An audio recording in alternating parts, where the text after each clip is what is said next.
There's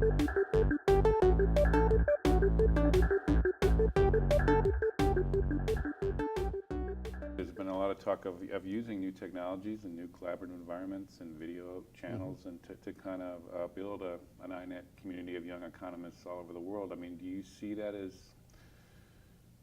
practically possible given kind of the next younger generation there? Everything from language to kind of technological channels that are not open. I mean, does that seem like something that they'd be open to and interested in?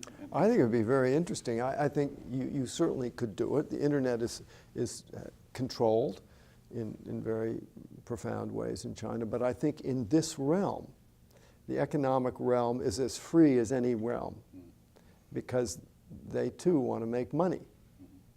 So I mean, there's a kind of a gradation that ends up with sort of, you know, radical political reform, which is unacceptable, but you know, business, economics, and you move down the spectrum, it gets more sensitive, but that's the least sensitive.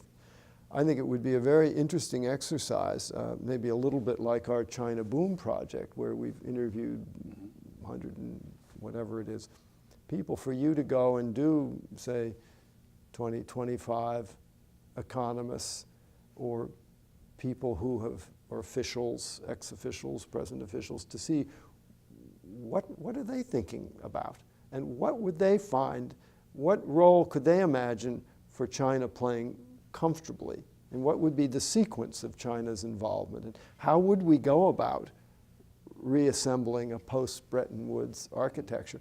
I think that would be an incredibly interesting exercise, and it would also, I think, give people who are outside of China a very easy way to see what it was they were going to be dealing with.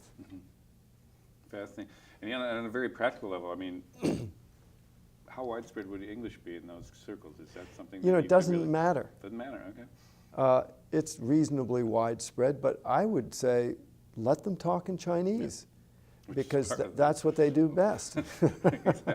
And they can really express themselves. And when I do interviews, I don't like to talk in Chinese because I can't speak as subtly or as kind of, I'd like to be as articulate as I can be.